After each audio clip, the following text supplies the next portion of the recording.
coming up this afternoon. Close to thousands displaced in the Nalerigu-Gambaga District following a heavy rainstorm that swept through the area on Monday evening.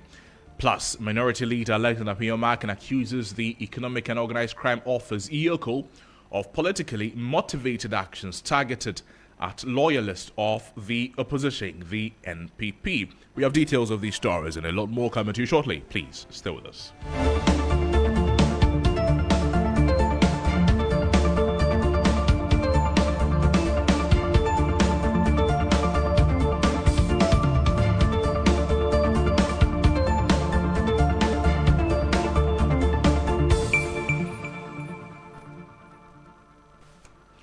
Welcome to the program. Let's start off the afternoon with this. And hundreds of residents in the Nalerigu-Gambaga District have been displaced after a heavy rainstorm swept through the area on Monday evening, and several homes, school buildings and other public infrastructure were either flattened or had their roofs ripped off by the storm. Initial assessment by the National Disaster Management Organization estimates that nearly 1,000 residents across 5 communities have been displaced. Our reporter Solomon Kanaluwe, who is on the ground, is joining us with some more on the situation. Solomon, thank you for joining us. Good afternoon to you. What is the extent of the damage and how many communities have been affected? Plus, what is the nature of the impact? All right, so looking at the extent of the damage, I can say that it is very widespread and has spread far beyond just 5 communities. Many other areas have been hit, and I have seen countless houses where the roofs have been torn off by the wind. Thousands of people are currently without a home because their houses are no longer safe to live in. I can report that the destruction goes beyond what we are seeing on the screen, as there are houses that have the walls weakened and the roofs, though not removed from the building, but have been weakened such that the slightest wind could displace them entirely. Currently, electricity has been cut off from these affected communities. Even there are some communities that have not been affected, but because NADMO officials want safety of other people, they have to instruct that the electricity company turns off electricity from most of the affected areas, including the areas that have not been affected. So I can tell you that the destruction has gone very wide within the Nalerigu-Gambaga District. I see. We know that officials from the National Disaster Management Organization, they have made some estimates and they may have been there. Talk to us, as residents wait for assistance, have you seen officials from NADMO on the ground, and what have they been telling the affected residents? All right, so yes, I have seen officials from the East Mamprisi Municipal NADMO organization. I've seen them on site. They are currently, as I talk to you, on ground, assessing the area. What their focus is to assess the extent of the damage being caused and the kind of help that these people temporarily need. They told me currently they can say that more than thousands have been affected, but before they can give me the exact number of people that have been affected, they have to assess the areas completely. So maybe by 4 p.m., as they said, we will be able to get the number of people that have been affected. And I'm sure that would also inform the kind of help that they will render to these people. Sure. They told me currently they have to first look for a place for these people to sleep. So what they are doing as they move about is moving some of the affected persons to nearby houses and to some to family members. Currently, that's what they are doing. Solomon, thank you so much for the reporting. Solomon Kwame Kanaluwe is a reporter who spoke with us about the situation in the Nalerigu-Gambaga District there. To some other stories, and back here in Accra, the Minority Leader Alexander Afenyo-Markin has accused the Executive Director of the Economic and Organized Crime Office, Raymond Archer, of running a one-man show at the agency. According to him, Mr. Archer is not listening to anyone, including experienced investigators within the institution. He claims that EOCO has The EOCO boss has weaponized the institution to pursue personal vendettas, and his comments follow a series of arrests involving former appointees of the erstwhile NPP government over allegations of various criminal offences. The minority has criticized what it describes as draconian bail conditions, arguing that the measures are intended to intimidate former government appointees. While speaking to Roland Walker on TV3 New Day program, Afenyo-Markin urged Raymond Thatcher to allow due process and institutional systems to work rather than pursue what he described as a personal agenda. So MPP as a party is not against any step by this government to investigate any appointee. Rather, the problem we have is the subtle persecution, the attack, the approach. I mean, if you look at what Mr. Raymond Thatcher is doing at EOCO, it's very unconscionable to say that you are investigating an individual and for that matter, the value of the investigation should determine his bail. With respect, it's never done. And in fact, his own party, his own government appointees are frustrated by his approach. Not because they don't want him to investigate, but his style. He's turned it into a one-man institution. Yeah, you made that comment. How did you draw those conclusions? Oh, right. I am part of the political ecosystem. And you think I wouldn't know? He's doing a one-man job. You know, look at the Attorney General himself. The office of the Attorney General is singing a different hymn. He's also singing a different hymn. Meanwhile, he's supposed to report to the Attorney General. Okay? The truth is that as a respected investigative journalist, he must learn the art of that office. It's an intelligence agency, an investigative agency. The approach is different from an individual investigative journalist. He may have a set of tools to achieve a particular purpose. But when it comes to that office, it's different. You go to BNI, the way the Director General operates, his posture alone is quite different. You meet those investigators at BNI, they've been trained. They have a different approach. You go to CID headquarters, the approach is different. What are you trying to say? That he's the wrong person for the job? I am saying that even if he's a wrong person for the job, he should learn the ropes of the job. Because it is not the Takashi approach. Takashi? I'm saying it is not the Takashi approach that will give him results. Alexander Afenyo-Markin is minority leader there. Well, while urging the EOCO boss to pursue reforms at the agency, the minority leader also encouraged former NPP appointees not to succumb to pressure. Not keeping people, saying that I've detained you. You ask for bail, people bring property. Then the next moment you are investigating how the person acquired his property. We are not in a communist country. We are not in a police state.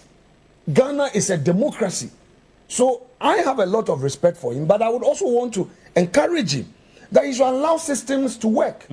He should trust the system. And if he thinks that the system he came to meet is weak or is not strong enough or is not workable, that is why he's the chief executive. That's why he's the executive director.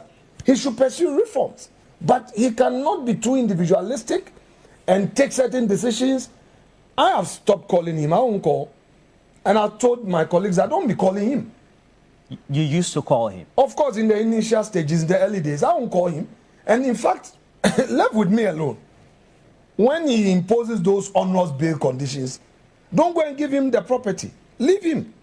And then what about the suspects? I am saying, me, today, if for whatever reason and somebody close to me is arrested by EOCO, and instead of granting him bail, he tells the person that go and bring property worth the amount I'm investigating. I'll tell the person... You will not sign in those sureties? Or sign? No. Don't let me finish my statement. I'll tell the person that don't yield. Let him keep you. Because he will keep you up to what point?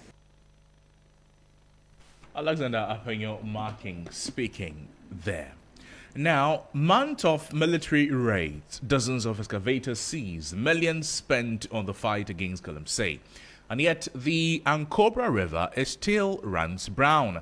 Despite repeated operations by security forces in the western region, the dream of restoring the river to its natural state remains out of reach. We go upstream with the Regional Security Task Force, led by Brigadier General Musa Weja retired, to see for ourselves what months of crackdowns have not achieved.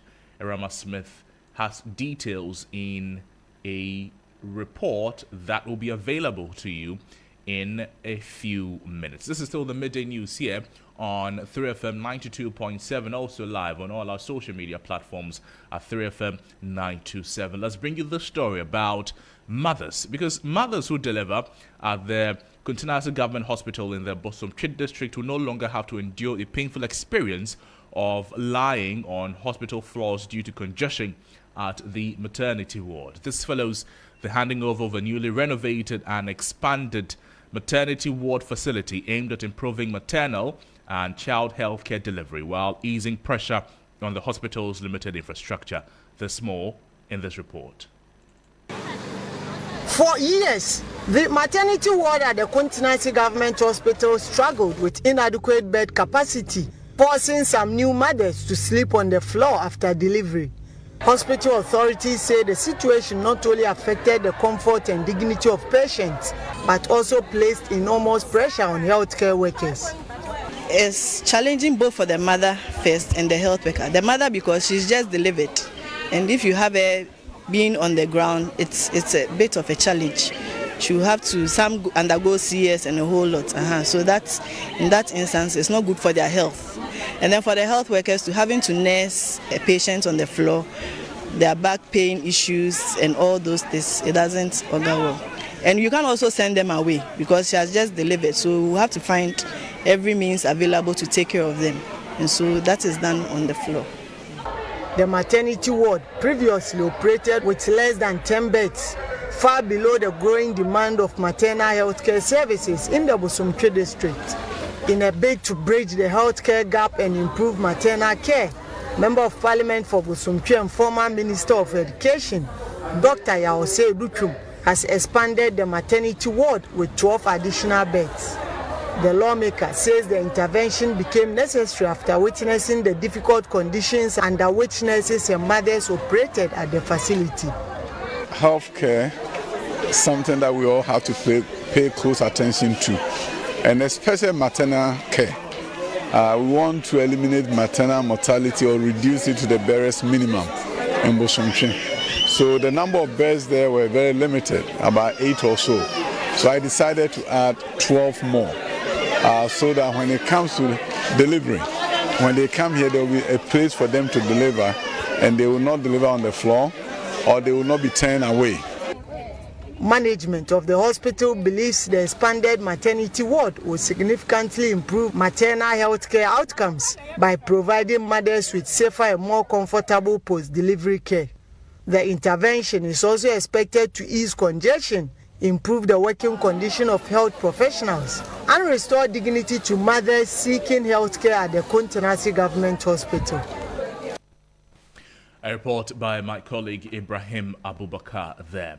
Still on the midday news on 3FM 92.7, let's bring you this story.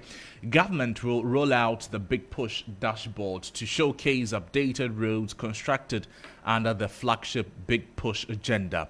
Now, the online portal, according to the Roads Minister Kwame Agboja-Governs, will receive real-time state of all projects awarded and the Big Push, affording citizens the opportunity to be part of the construction process.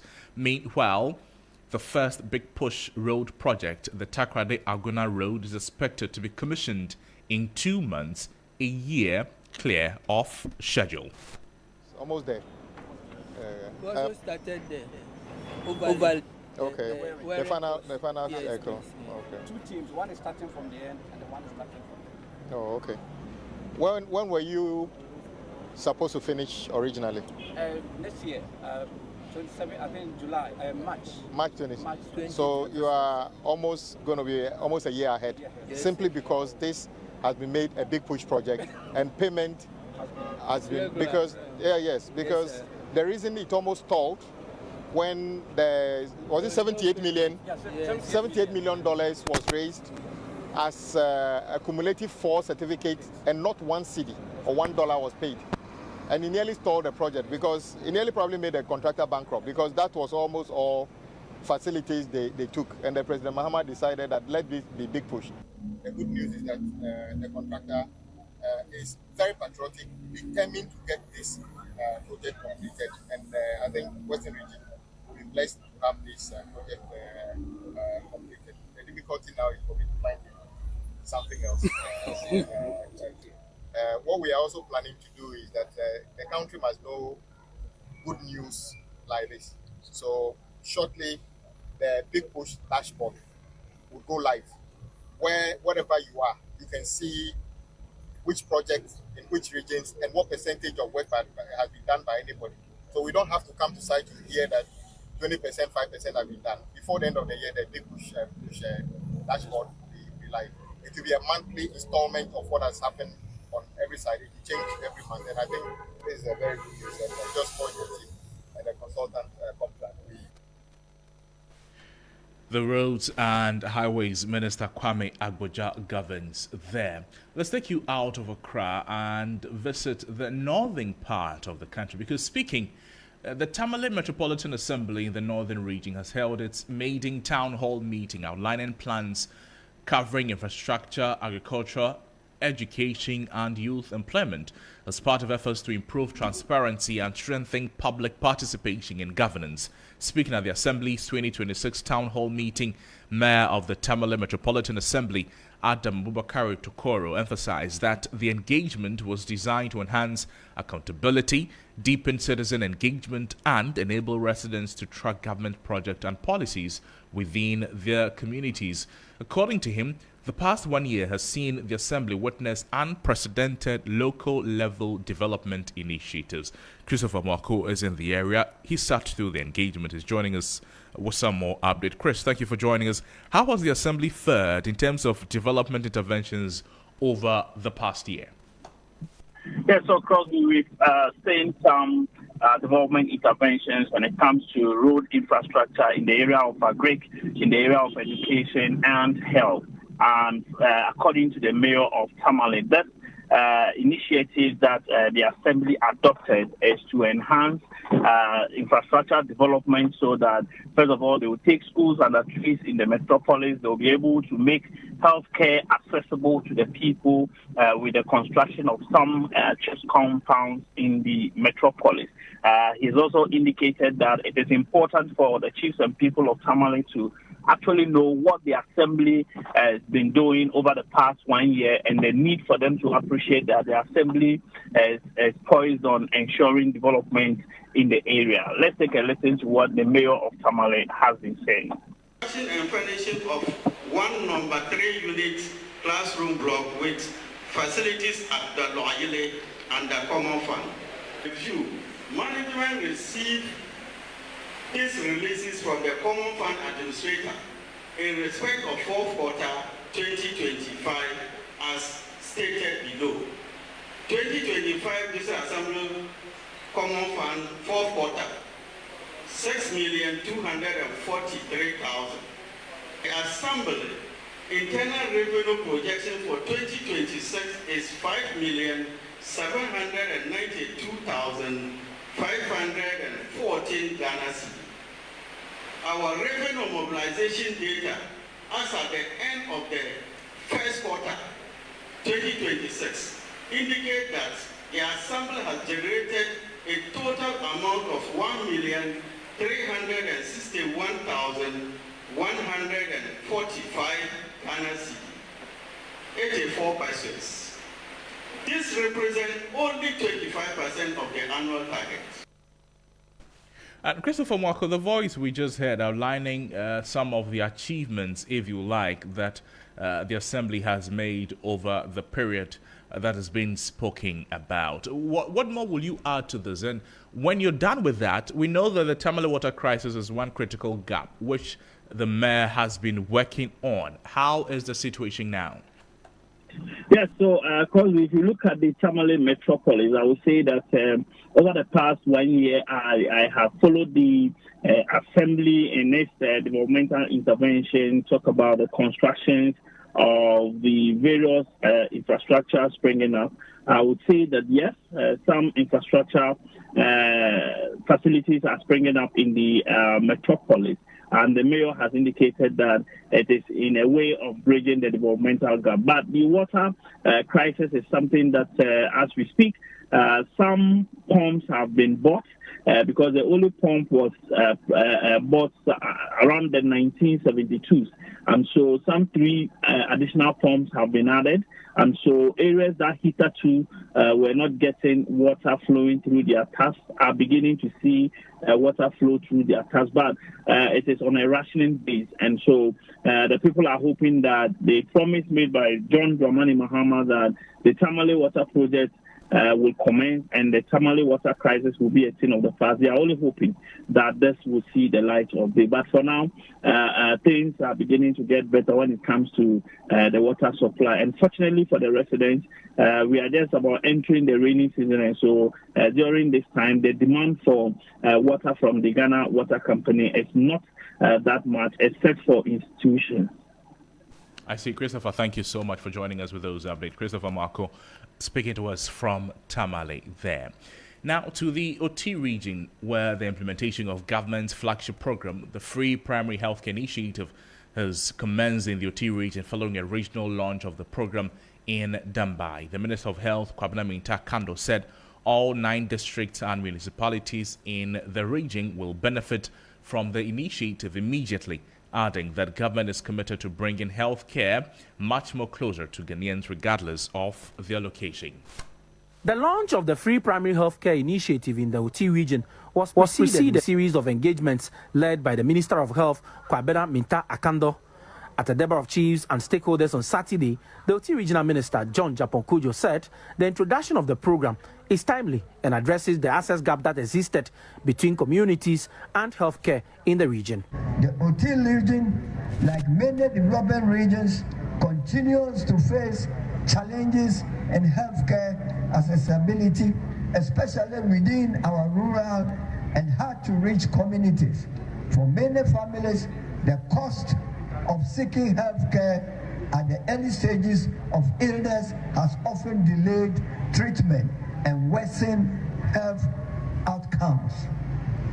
This free primary health care program comes at a crucial time to bridge this gap and bring health care closer to the doorsteps of our people. President Mahama on April 15 launched the Free Primary Healthcare Initiative aimed at increasing access to basic healthcare services for all citizens. The program is focused on prevention and early detection, which will allow Ghanaians to receive care at community-level facilities without paying out of pocket. The Minister of Health explained that the initiative is a comprehensive policy that will remove the financial bottlenecks that deter Ghanaians from accessing basic health care. The free primary health care is applicable to all the 33 million Ghanaians. There wouldn't be any point in time where they will say that because your card has not been reviewed or renewed, you cannot get access to primary health care. You have to identify yourself as a Ghanaian, whether your passport, Ghana card, or voter ID card. The program is expected to commence immediately across all 9 municipalities and districts in the OT region, with the ministry delivering several medical supplies and equipment to the Regional Health Directorate to support the implementation of the policy. We have directed that all the 9 districts in the OT region will be part of the 150 districts that we will start with. The long-term or the medium-term plan is that by the end of 2028, we must have all, the 261 districts covered. This is still the Midday News on 3FM 92.7. Let's bring you some other stories this afternoon. And the Minority Leader and the Futu MP Alexander Afenyo-Markin has criticized Gold Board over its handling of gold purchases, accusing the institution of failing to distinguish between legally mined gold and gold sourced from illegal mining activities, commonly known as galamsey. According to him, the current system risks encouraging illegal mining operations if proper checks are not enforced. There is policy misalignment. the government must not look at one side and think that, for instance, gold board. We've been told that the gold for reserve policy is one reason why our cedi is stable. We've been told. Let me for a moment agree. Then within that context, there are two excesses. One, in doing so, you have now allowed a field day, an open space for Galamsey activity. It's not me who is saying it. Organized labor has said it publicly, that since this government assumed office, Galamsey activities have gone up.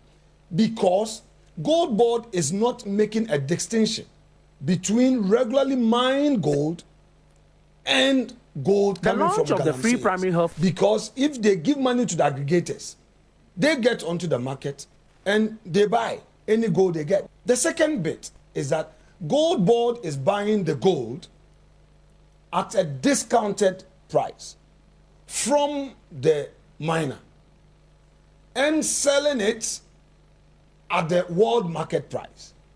Now, the gap, the losses. Instead of Gold Board bearing the losses, Gold Board is saying that, look, Bank of Ghana, I'm doing that for you. So, Bank of Ghana, take the losses. Minority Leader Alexander Afenyo-Markin there. Now, still on the concerns of Galamsey, months of military raids, dozens of excavators have been seized, and millions have been spent on the fight against Galamsey. And yet, the Ankobra River still runs brown. Despite repeated operations by security forces in the western region, the dream of restoring the river to its natural state remains out of reach. We go upstream this afternoon with the Regional Security Task Force led by Brigadier General Musa Weja, retired, to see for ourselves what months of crackdowns have and have not achieved. Irama Smith has more in this report. Among Ghana's hardest hit by illegal mining. The result, dangerously high turbidity that has made the water unusable for thousands of communities downstream. But the technology to reverse it already exists. In the Minerals Engineering Department, they are also taking samples from these same rivers and calculating how they can purify it. I want to say and put it on record that UMAT has the technology and the know-how to clear all the polluted rivers in Ghana if given the opportunity. Over the weekend, the Western Regional Security Council, including the National Security and the Western Naval Command, patrolled the Ankobra to assess what months of operations have changed. Leading the team, Brigadier General Musa Weja, retired, said the permanent deployment of NIMOS in Lemble is a turning point. And there's some quite improvement in the turbidity of the river. I am with the opinion that now that NIMO has established the allocation at Lemble, working together with the Regional Security Task Force, I think the Ankobra River will be restored to normalcy. There will be much more improvement.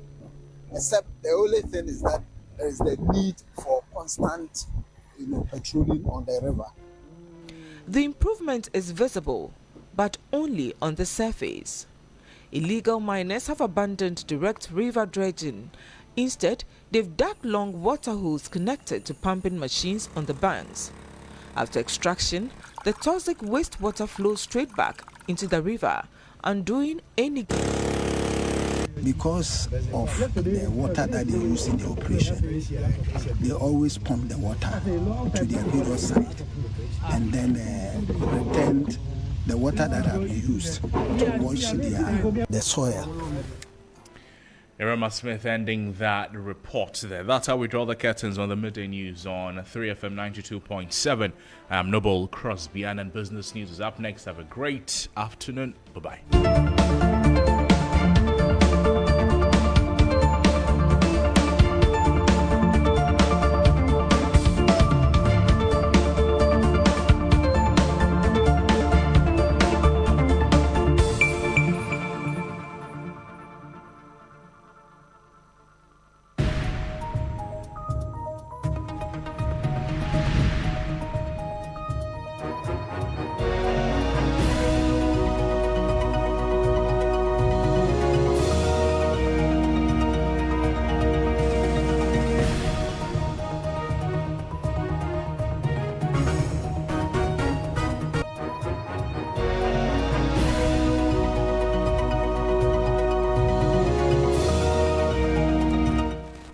Hello, good afternoon and welcome to Business Daily on 3FM 92.7. Coming up, Fitch signals possible extension of government fuel relief measures as rising global oil prices threaten inflation and transport costs. Also ahead, Institute of Economic Research and Public Policy raises alarm over $600 million petroleum revenue losses as more than 200 million litres of fuel go missing between 2020 and 2025. Plus, Chinese battery materials giant Huayu moves to take control of Ghana's Ewoya lithium project as it assumes full development funding obligations amid proposed $210 million Atlantic lithium takeover. I am Bismarck Hausa. Will bring you details of our headlines and other stories shortly. Please stay.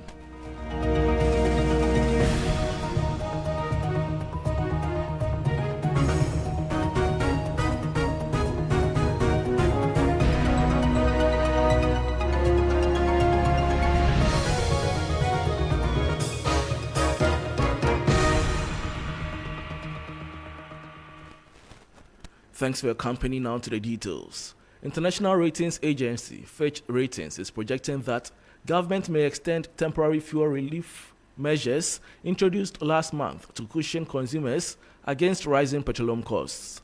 The agency warns that sustained increases in global crude oil prices could trigger renewed inflationary pressures and force authorities to maintain interventions beyond the May 16 deadline, especially if the fiscal burden remains manageable. There is more in the following 3 Business News Desk report.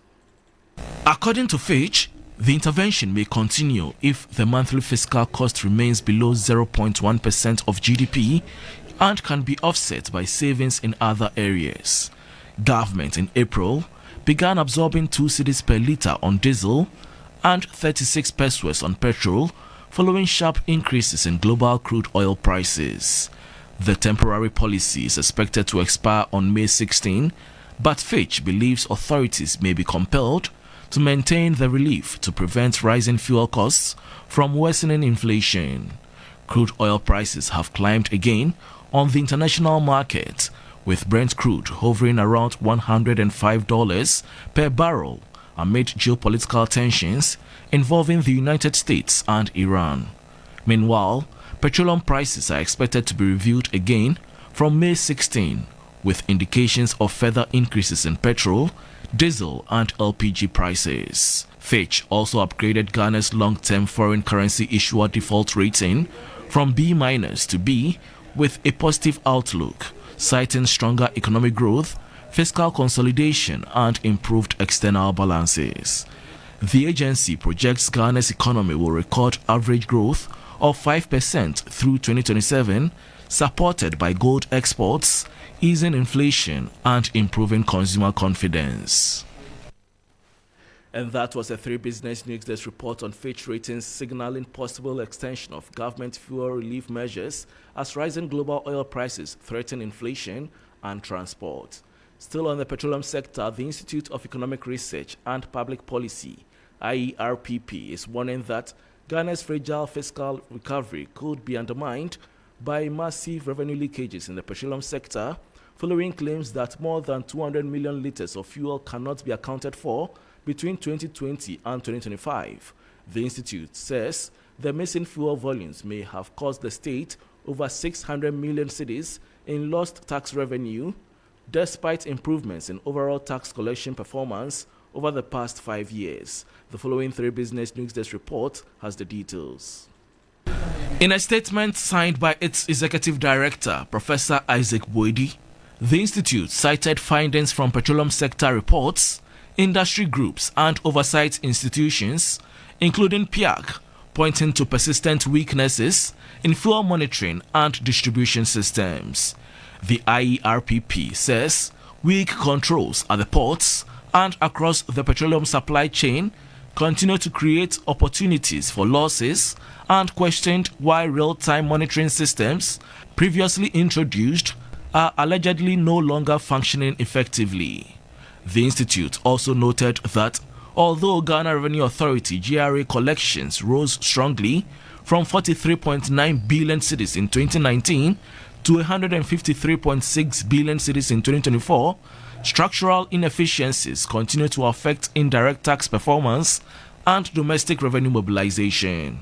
It further expressed concern over a sharp decline in oil and gas receipts in 2025, describing the development as a major fiscal risk at a time Ghana is pursuing economic recovery under ongoing reforms. IERPP is now calling for stricter enforcement, improved accountability, and urgent action to plug revenue leakages within the petroleum and customs sectors.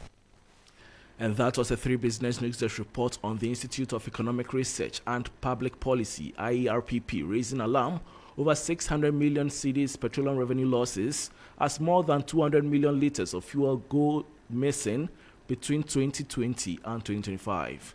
Let's stay a while longer on the extractive sector because Chinese battery materials giant Zhejiang Huayu Cobalt has agreed to assume the remaining development funding obligations for Ghana's Ewoya lithium project in a move that could significantly improve financing certainty for the long-delayed mine. The agreement comes as Huayu also pursues a proposed $210 million takeover of Atlantic Lithium, marking a major shift in the ownership and financing structure of the project. Under the agreement, Huayu will acquire all of Ilevra Lithium's rights and obligations linked to Ewoya for about $70 million, subject to regulatory approvals and Ghanaian ministerial clearance. Atlantic Lithium says the new agreement effectively removes key development funding hurdles that had created uncertainty around the project's future. We will be following this development and bring you updates as and when we have them. This is still Business Daily on 3FM 92.7 with me, Bismarck Awusa. To some other stories, banking consultant Dr. Richmond Etuahene has commended government's efforts to stabilize the economy, but says 2027 will be a critical test of the progress made so far. His comments follow Fitch Ratings' decision to upgrade Ghana's long-term foreign currency issuer default rating from B- to B with a positive outlook. Speaking on Business Focus on TV3, Dr. Etuahene says Ghana still faces significant debt servicing obligations from 2027, which could increase the country's vulnerability, particularly given its relatively low tax to GDP ratio. We've done very well to go against the storm, and actually we haven't finished. We are almost in the middle of the storm. So I would say that we have basically done very good, but we haven't there yet. The journey will start from 2027. On 2027, Ghana had to take a debt of 57 billion, payment of DDEP, principal payment. In addition to the Eurobond 2.7 billion, have we put in structures to be able to pay? Or we just clamoring of figures? That is where the journey actually begins. And if you're not able to pay, then you go for restructuring. If you're not able to do, maybe you do a refinancing. So for me, I think this is beginning of the real journey. And we need to begin to look at how are we going to survive 2027 and 2028. Forget about a Fitch analysis. It's excellent. There's nothing wrong about it.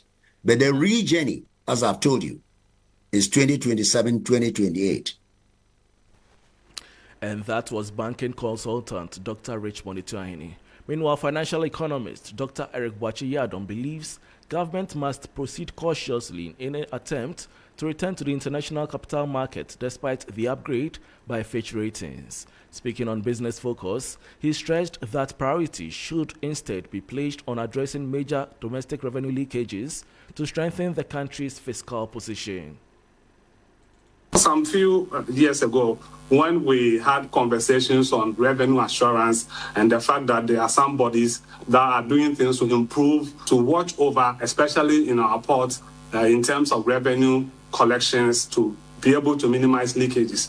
And there were a whole lot of challenges, that came up at the time. But what we know from those time, from 2020 to somewhere 2024, 2025, was that generally these leakages were less reported, or it was not generally in the media.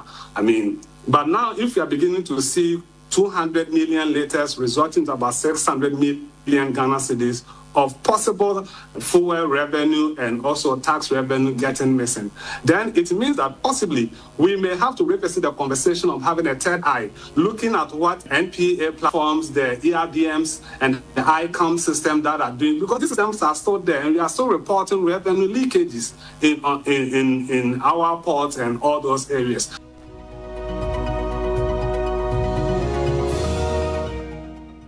And that was financial economist Dr. Eric Boachi-Adam ending Business Daily on 3FM 92.7 with me, Bismarck. Also, for more business stories, please check out our website 3news.com. Thanks for your company.